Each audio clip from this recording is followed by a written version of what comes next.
on Michael Dynamite Dokes in a Las Vegas showdown. Holyfield enters the fight 20-0 and is in hot pursuit of the heavyweight title. Dokes is looking to spoil Holyfield's dream of winning the heavyweight championship. Is Holyfield the real deal as a heavyweight? Stay tuned for Classic Night at the Fights.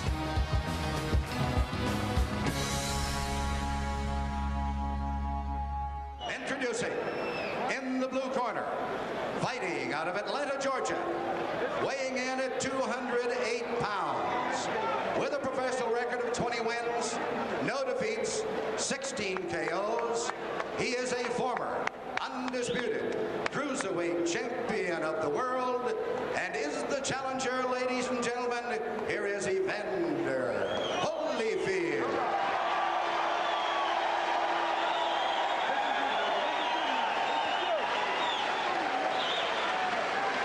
In the red corner, now fighting out of Miami Beach, Florida, weighing in at 225 pounds.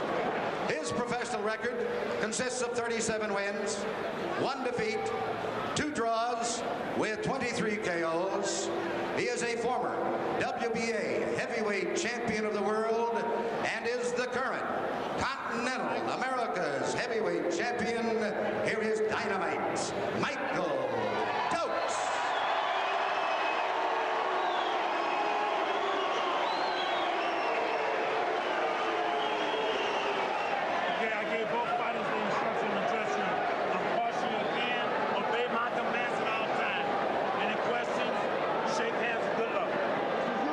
Richard Steele, the third man inside the ropes tonight for this 12-round heavyweight fight. Alongside the Iceman, John Scully, I'm Joe Tessitore. Caesars Palace in Las Vegas, home to Dokes Holyfield, scheduled for 12. The third fight for Evander Holyfield as a heavyweight. Of course, it was only 11 months ago that he TKO'd Carlos Sugar de Leon to unify and become the undisputed cruiserweight champion of the world. Now tonight, Holyfield comes in at 208 pounds, Dokes 225 pounds. Of course, Dokes, the former WBA heavyweight titleist. John Scully, Evander Holyfield, many questioning how he will hold up against the punch of Dokes. Your thoughts? Well, I mean, this is a tough fight for him. This is a good heavyweight with fast hands. Dokes has been known for a long time with fast hands. He's got a lot of experience.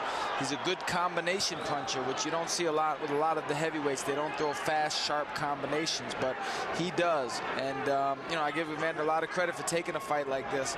And, you know, I don't know. We'll see. We'll see soon enough. Looks like early on he's trying to make a point of not worrying about Dokes' power, but trying to get Dokes to worry about his power. Yeah, it's definitely true. He's a warrior. I mean, I like that about Holyfield. He doesn't fight like he's a smaller man coming up. Like he hasn't seemed to take time to adjust to the weight. He's just jumped right in, you know, head first.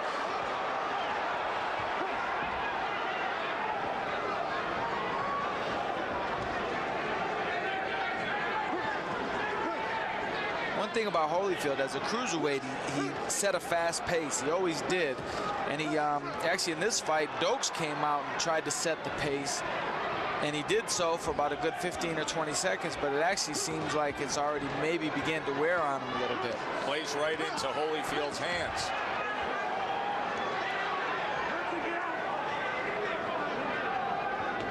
There's a good left hand, followed up by a right hand by Holyfield. Now on the inside.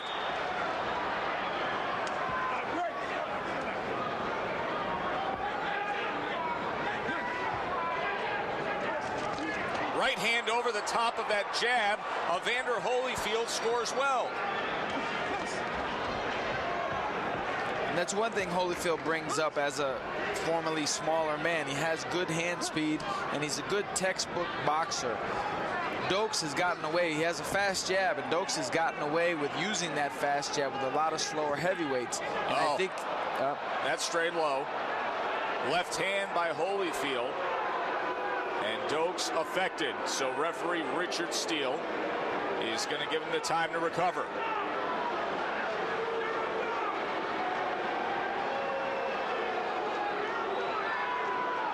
I know it's an illegal blow, but nonetheless, it does play into the mindset of what we were talking about Holyfield letting the bigger man know that he's there. Well, without a doubt. I mean, and believe it, not that that's the case in this situation, but some fighters do that on purpose. That's the reality of it. They let him know, you know, I'm right here and I'm fighting hard, and I'll get dirty if I have to. I'm going to make a statement. So whether Holyfield meant to do it or not, that definitely alerts. The statement is made. Oh, it alerts Dokes. He knows he's in there with a guy that would do that. Another left-right combination from Holyfield. And to go back to what I was saying, Dokes has fast hands for heavyweight, and he's been used to boxing these guys and sticking that fast jab, but Holyfield countered it with a really nice right hand. Good opening stanza by the former cruiserweight champ. Evander Holyfield spent the past year campaigning as a heavyweight. TKO wins over Quick Tillis and Pinklin Thomas, and opened up well in the first round here tonight against former heavyweight titleist Dynamite Michael Dokes.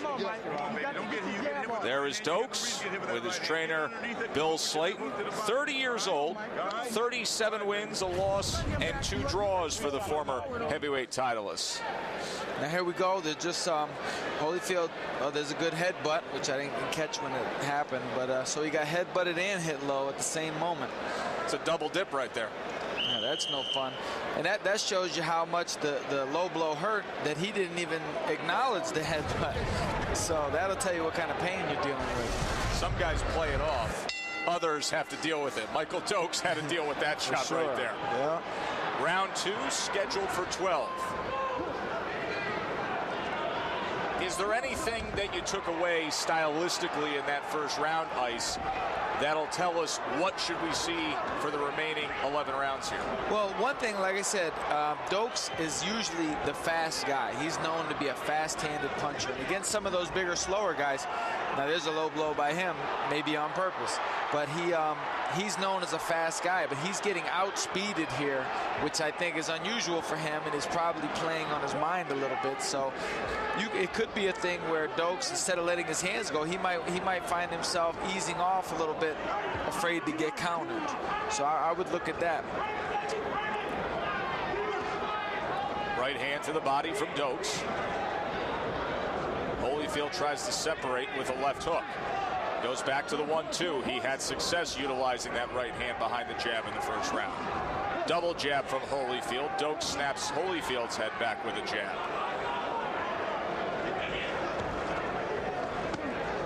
Right hand to the body from Holyfield. Right lead from Holyfield. He's not bashful, is he? Willing to throw at all times. And I love that about him, that he's moved up to this weight and he jumps right in head first with these guys. He's making a statement just as far as he's letting the world know that he's willing to trade punches with the bigger guys. 20-0, 16 knockouts.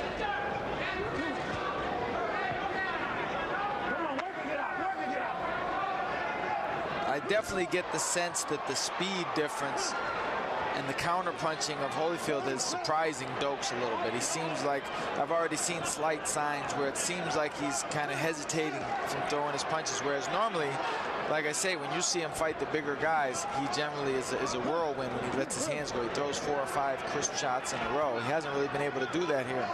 Well, in that first round, he threw out what was not a lazy jab, just a solid, good, average jab from Dokes, and he was countered with ease by the right hand of Holyfield, so maybe that's playing on. Well, that's where I actually got it from, because he threw 2 or 3 in a row, and on the second or third, he got countered. And I was actually, in my mind, I was thinking of how sharp his jab looked, and Holyfield just nullified it right away, and you actually haven't seen Dokes really pop the jab since then. Testament to the skill and athleticism of Holyfield. Such a dangerous combination he has always possessed. And you see a lot of times when they trade punches, Dokes steps back and visibly takes a deep breath. That's not a good sign at all for him, not with Holyfield. The former champ and the real deal through 2.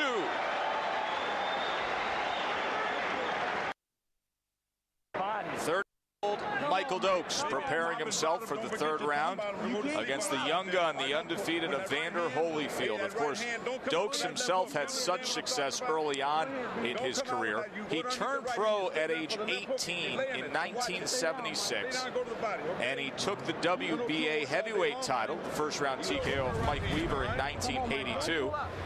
Look back at the action from the second round.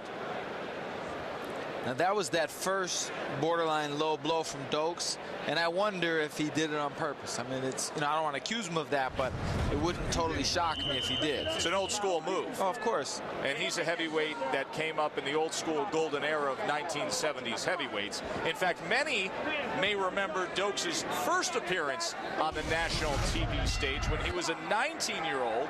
He fought a nationally televised exhibition against the greatest of all time, Muhammad Ali.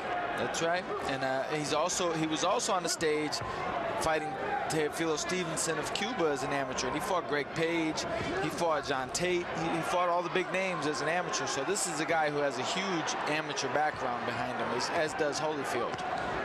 Loses his mouthpiece on that exchange when he threw off the left hand. There's a short right hand on the inside, and now Dokes showing some of that hand speed and volume combination punching that you rave about in the heavyweight ranks. Ice? There you go. I mean, that was a nice looking combination they do. He's doubled and tripled up on the hooks.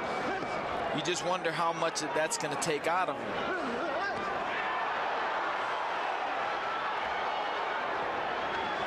Combination from Holyfield, an uppercut in the midst of those four punches.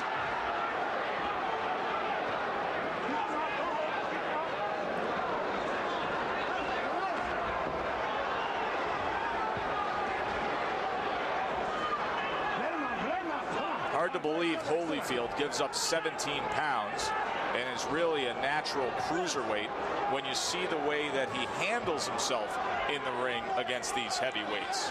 He fights like a big man, and he actually turned pro at light heavyweight. His first fight was as a light heavyweight. So, you know, you're talking about obviously a naturally smaller man, but he's digging right in there, and he takes the punches. I mean, he hasn't got hit with massive punches, but he's getting hit by Michael Dokes, who's a legitimate heavyweight, and he has not shown any sign of getting really hurt by it.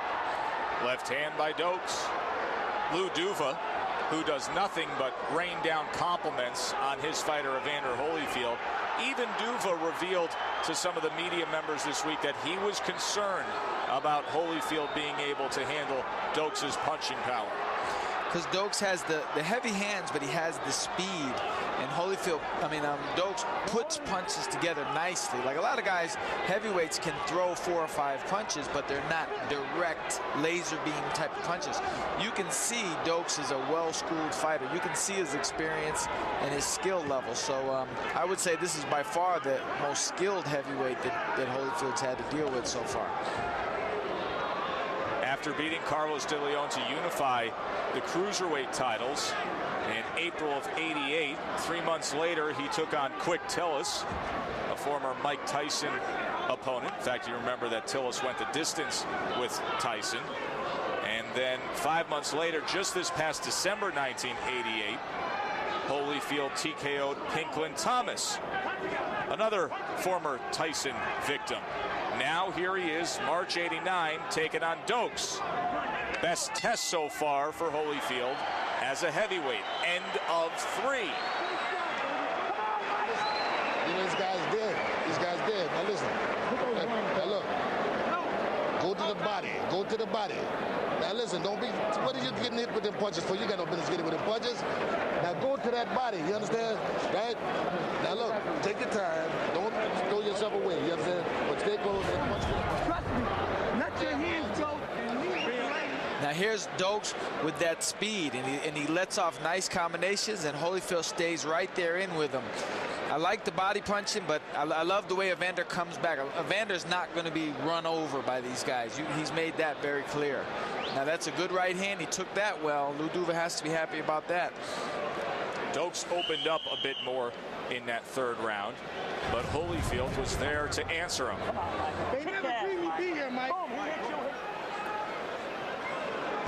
Many interested observers here. management of Michael Dok4s ringside. They realize how important this fight is for the future of the one-time heavyweight titleist. Round number 4. Scheduled for 12 here at Caesars Palace on the Vegas Strip. Now you can see the speed difference. Holyfield got off 3 or 4 shots. Dok4s replied with a right hand, and Holyfield was already gone. You know, he missed him by a good foot. So when Holyfield decides to box, he has that type of potential where he can make Dok4s miss and make him even more tired. That's a factor that I'm looking at here.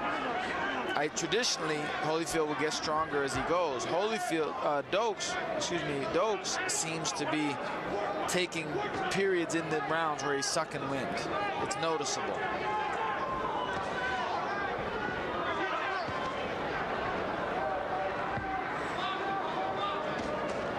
Double jab from Holy.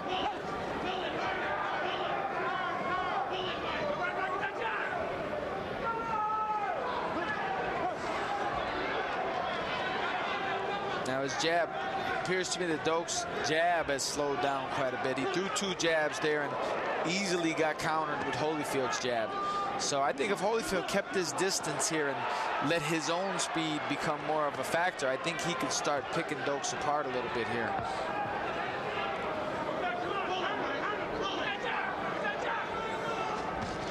There's a good sharp double jab from Holyfield. He's got a lot of bounce to him. And Dok4s does not.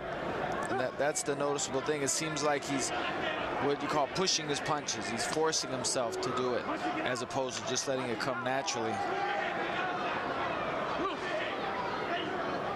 And he does that. Dok4s throws that right uppercut to the body. He's done it there. He did it again. He does it all the time, but he doesn't follow up with a left hook. So Holyfield has nothing to worry about. I'd like to see Dok4s start following up, doubling up on his punches, follow up with hooks after he throws that right uppercut. Give Holyfield something to think about. Is that caused by something Dok4s isn't doing, that he's just not executing and completing the combination? Or is it him being conscious of what Holyfield can do in return? It could be a combination of both. One thing you have to understand, like when you're actually in there, like I could sit here and watch and say he should follow up with a hook, but when you're in there, sometimes your opponent might do just a little something that's unnoticeable to the average person, to the person in the crowd, and it could nullify you. Maybe he's trying to throw the hook, but Holyfield has a way of maneuvering himself and he can't get it off. End of 4 in Vegas. Holyfield and Dok4s. Georgie Benton and Lou Duva in the corner of Evander Holyfield. Hustle you on the inside. Just keep your hands moving, right? Come back with your left hook right back. Manager Ken Sanders. Now 3 fights into this heavyweight campaign. This the most important of that run tonight against Dok4s. When you catch punches, come back to the body and just move your hands. You ain't got to do nothing. Just move them. Be winning. You understand? Okay. Holyfield has the style of an in-the-ring daredevil, and a couple of generations of daredevils ringside here at Caesars Palace. Robbie and Evel Knievel. Of course, their feats at Caesars Palace a little more dangerous than what we're seeing tonight, Ice. A little bit. If you've seen the fountains outside, you know how much. Of course, taking a big right hand from a skilled heavyweight. No easy task, and such is the case tonight as Evander Holyfield tries to avoid the power punches of Michael Dok4s. Holyfield in the blue trunks, Dok4s, the former heavyweight titleist, in the white trunks. Round number 5.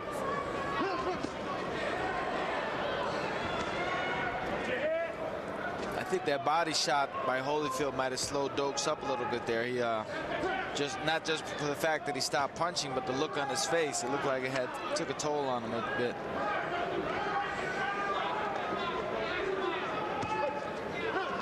Dok4s 225 pounds, 6'3".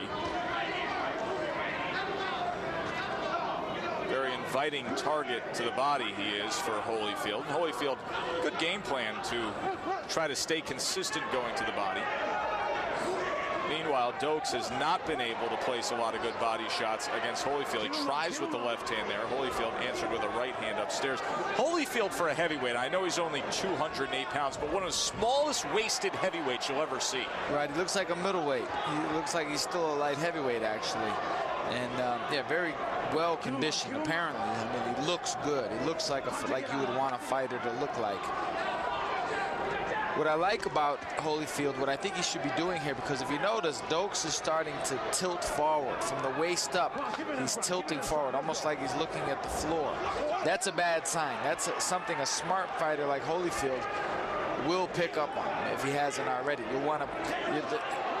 Dok4s' force is pushing, making him fall forward. You can step back and let him fall forward and put him right into your uppercuts to the body, doubling the power of them. Another thing, there's a great example of it right there. Right, I'm sure Holyfield's a smart fighter. He sees it, and he's just looking to time it. I think the more fatigue Dok4s gets, the more he's going to tilt forward from the waist up and get ripped up on the inside. But one thing that Holyfield should also be doing right now is stepping around, little steps, because he can touch Holyfield. He can touch Dok4s with some good little shots and then step around. See, now he waits there, and that's what happens. Now he turned a little bit there. That was good. And you see how good he got 2 or 3 shots off.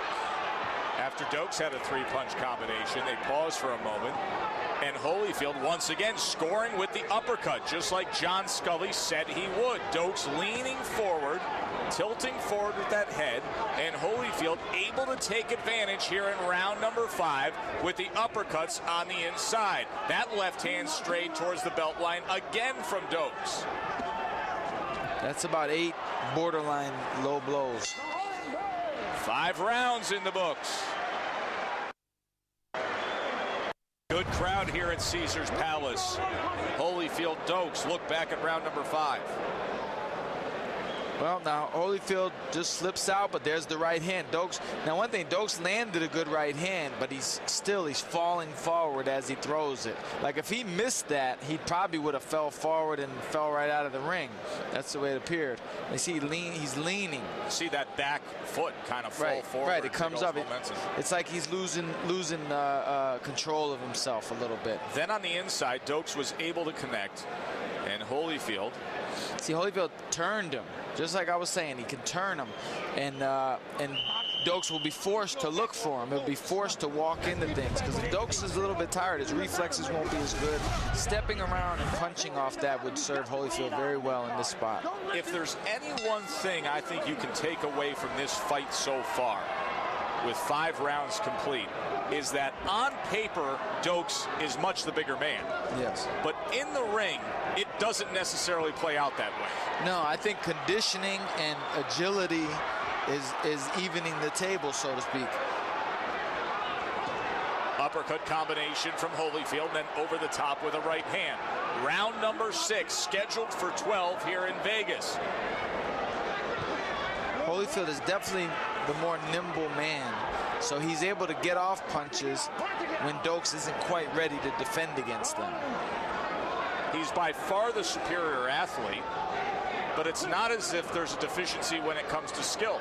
Holyfield is skilled as they come. Oh, for sure. He's a good textbook technical fighter. He knows what he's doing in there. He does a lot of good things, a lot of good technical things. And actually, compared to other heavyweights, I think Dok4s is good in those respects. But compared to Holyfield, he's like a step behind. Good enough to have held a portion of the heavyweight title back in '82 and '83. See the warning from Richard Steele here in round 6. Dok4s going to the body with a left hand. 2-punch combination, left-right. Holyfield comes back with one of his own. And Dok4s' offense is good when he throws punches. It's just that he's in with a guy. I think Holyfield's lack of size is kind of working in his favor here.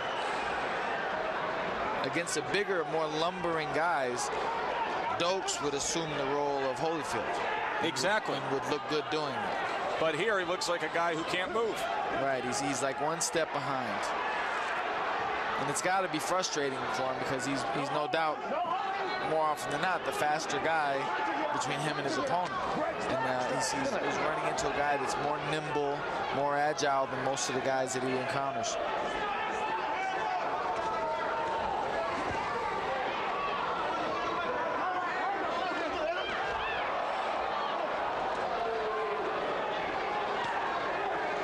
Holyfield now challenging that midsection of Dok4s.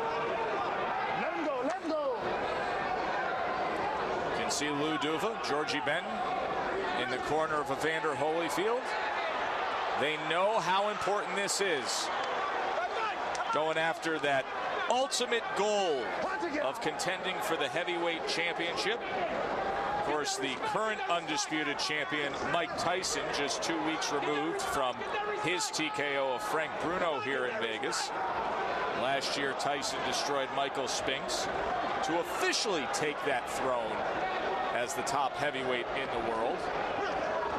And Duva and Benton feel very strongly that one day Evander Holyfield will meet up with Iron Mike, the undisputed champ.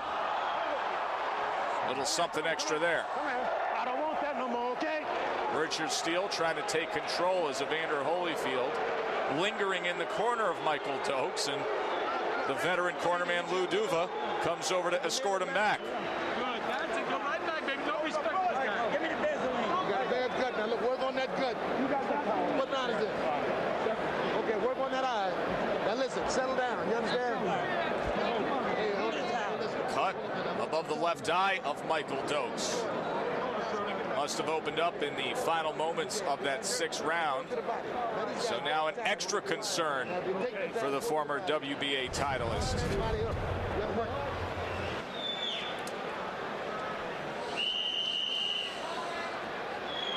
Now there's the fast hands by Dok4s, but Holyfield stands right up to him, digs right back into him.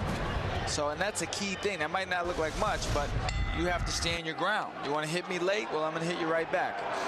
So we have reached the halfway point in this heavyweight fight. Round number 7 scheduled for 12.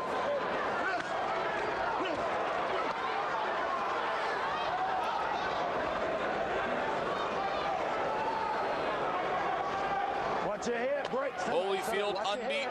Dok4s only 1 loss in his career. 37 wins for Dok4s. Good shot, good hook. He's wobbled with that one, I think.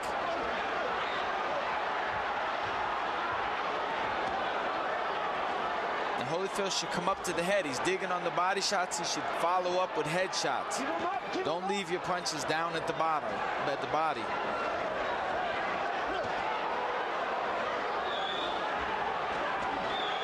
Left hook lands again, and you can see the blood streaming down the left side of the face of Michael Dok4s. He comes forward, back to the inside. And Holyfield just did what I thought Dok4s was supposed to be doing. He threw the right uppercut to the body, and he followed up with the left hook, and he landed it flush on Dok4s' mouth. Punching it out, punching it out. Keep him up, keep him up. Like Another there. left hand strays a little low, and you get a warning from Richard Steele. And the problem is he leaves it down there. He lands it or he doesn't, but he leaves it down there. He should come up to the head like Holyfield does. There he goes. Now that was good. He came up to the head with it. You have to double up, follow up on your shots.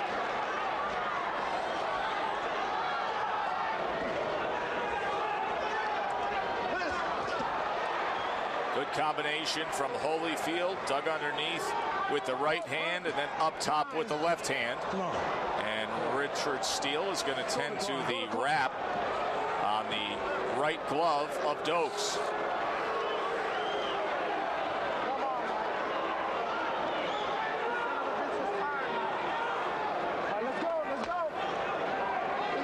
Some concern in that corner of Dok4s here in round 7. Keep him up, keep him up. Holyfield has scored well, plus Dok4s is dealing with the cut near the left eye. Work your way out. Work your way out. Let's go. Now Dok4s is definitely in a little bit of trouble here as far as physically. It looks like his body might be breaking down a little bit. I'd like to see Dok4s and Holyfield mix in more jabs and set up his right hand, land the big right hand. Landed 2 good right hands in that exchange. And now, after dealing with the right glove, you can see tape on the left wrist of Dok4s coming loose. Right. Time. Go to the corner. Go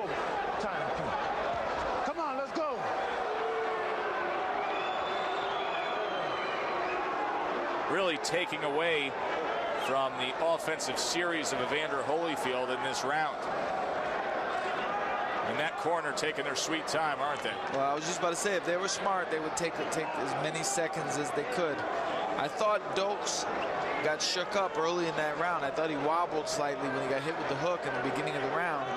And so he might not still be recovered. So they need to be good cornermen and take their time here. Bill Slayton and company trying to give Michael Dok4s every chance he could have. But you can see that cut starting to get ugly. And Holyfield targeting it with right hands. Another right hand scores for Holy.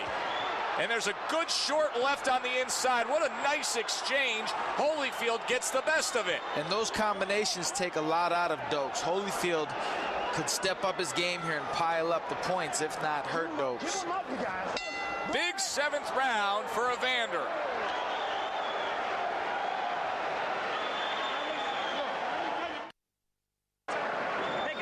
The climate has changed for Michael Dok4s. Dealing with a cut and dealing with a surging Evander Holyfield. Let's listen in.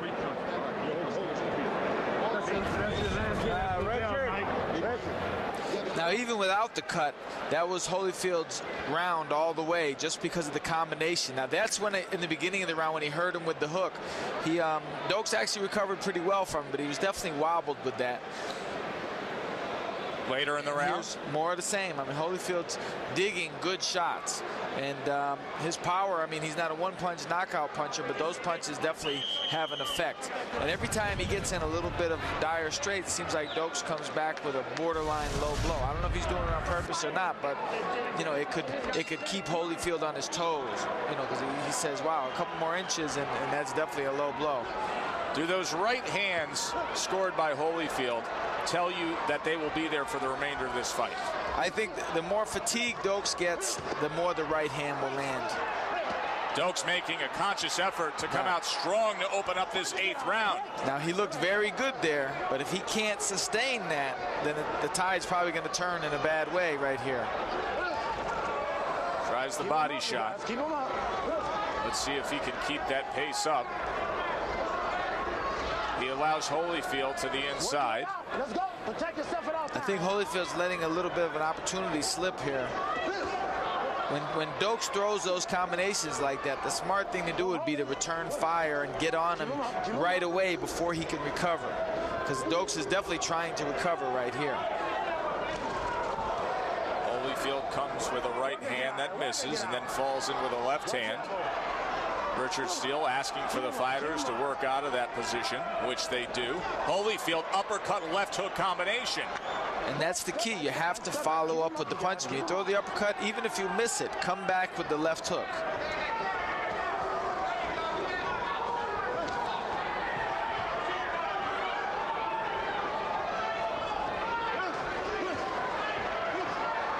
Dok4s working well on the inside, goes with a 1-2 and tries to send Holyfield back with a left hook. Now it looks like Dok4s is fighting like the bigger man here in round number 8. It just seems like every time he throws a good combination, it takes so much out of him. But at least he's working here. Oh, definitely. No, he's working, and Holyfield's not. So, but there's a lot of time to go now. No doubt. Wow. Good left hook from Dok4s. Much needed rally. Holyfield returns fire with a right hand. Holyfield still with that bounce. And now 2 right hands. And he's got to get that jab in there. He's got to slow this guy down. Good shots there. Holyfield scores with 3 punches. Dok4s comes back with a left hook. Heck of an 8th round here in Vegas. This is a very good round, but the telltale thing is going to be how Dok4s reacts to it. How Dok4s comes out for the next round. That tape on the right wrist coming loose again. Good right hand. Holyfield comes back with a 2-punch combination, including the uppercut, and sends off another uppercut on the inside. And he's turning now. Now that's beautiful. Holyfield is turning like he's supposed to. He's forcing Dok4s to turn to his own left, and he's catching him with good shots. John Scully, you called it. Dok4s would need to keep it up because Holyfield would return, and he did. He finishes up this 8th round very, very strong.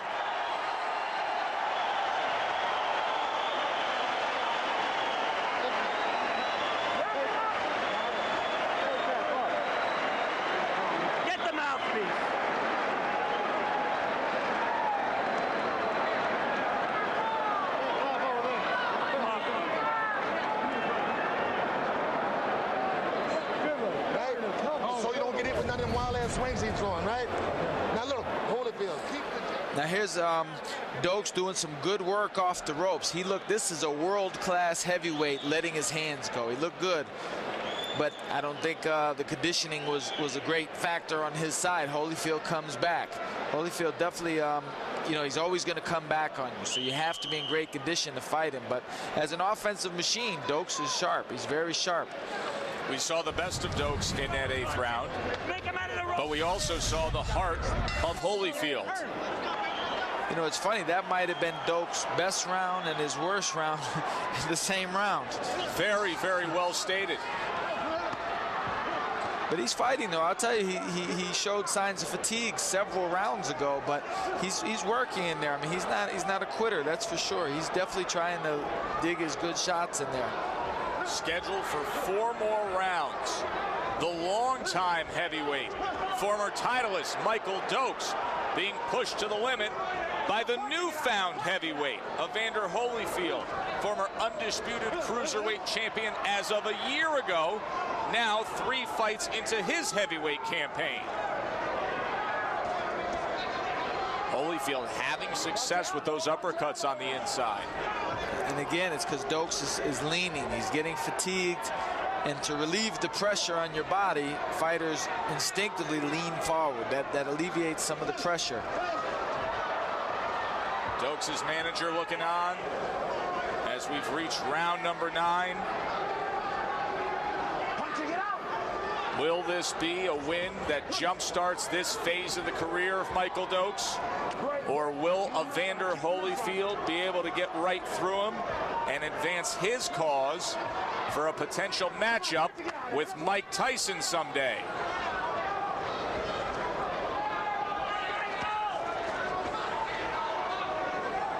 Holyfield looks comfortable on the inside. He definitely does, but he counters well. Now there he missed with the right hand, but he tried to counter with the right hand. He actually countered with the right hand and the left hook, and he missed both of them. But that was obviously textbook work. Short right hand on the inside from Dok4s, and now he turns Holyfield around before they bring it out to the center of the ring.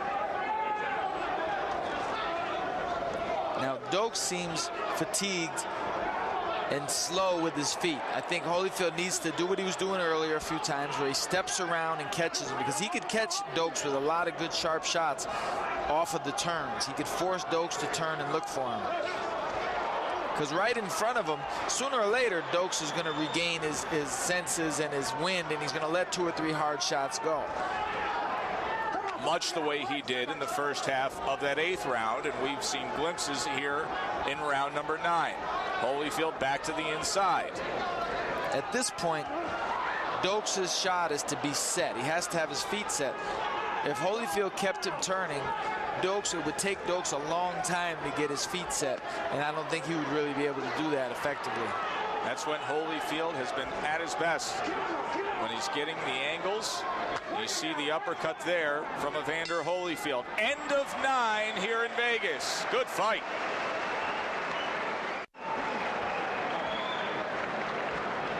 Is this the end of the road for 30-year-old Michael Dok4s as a heavyweight contender?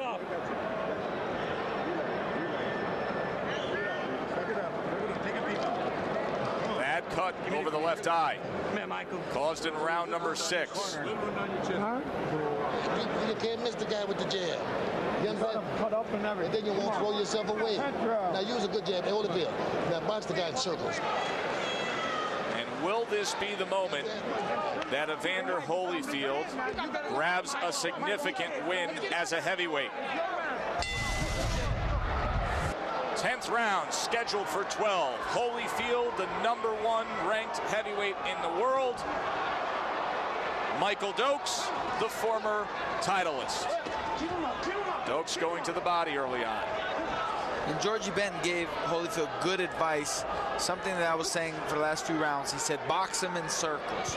Keep him, what he means is keep him turning, keep him walking into your punches, because Dok4s is a little bit tired now, and he's flat-footed. Holyfield could turn him into punches all day long. You can see Holyfield is nimble. His legs, he's got a lot of bounce in his legs. He should take advantage of it. He shouldn't just bounce in front of Dok4s. That's kind of pointless. It doesn't really give you any kind of benefit. Holyfield, a lot of bounce. He could go to a little stick and move strategy here in these last 3 rounds, take him and coast home to a victory. Will he do that? He's been so tempted on the inside. That's the thing. I mean, you have your man set up where you could get on your toes and pump the jab and really look good doing it. He could look like a young Muhammad Ali here. He's got a tight, you have to take advantage of what your opponent gives you. And right now he has a tired, slower man in front of him. I would get on my toes and punish him from a distance. Dok4s' only chance is for you to stand in front of him so he can land a home run shot. But Holyfield has been so willing. Oh, it's a big left uppercut by Holyfield. He's hurt there. Chopping right hand. Dok4s is hurt badly. Got to put those combinations together. Oh, short left hand on the inside. Big, big shot. Richard Steele collects Holyfield. And this fight is over. Steele jumped in and ends it. Wow. That was a heck of a Evander finish. Holyfield. What a finish it was. Now that makes a name for him in the heavyweight division. That's what people want to see. They want to see endings like that. Some question the move to heavyweight. Mark it down. He's fought Quick Tillis, Pinklin Thomas, and now Michael Dok4s. 3 for 3 for TKO wins as a heavyweight for Evander Holyfield. The sky is truly the limit. Just when we said, and his corner said, he could box his way to victory, he slugs it out impressively. John Scully, how did he do it? Well, he caught him with a left hook uppercut, and then he sees it and he goes for the kill. He's a good finisher. He lets his hands go. Dok4s is really, for all intents and purposes, he's out right now. He's just getting finished. And Holyfield did the job. He made a name for himself here because that's what people want to see. They want to see guys get finished. And Dok4s is trying, but there's another big left hook, and that's it. And then Richard Steele jumps in and ends it right away. A 10th round TKO victory for Evander Holyfield. He's now 21-0. For John Scully, I'm Joe Tessitore. Thanks for being with us.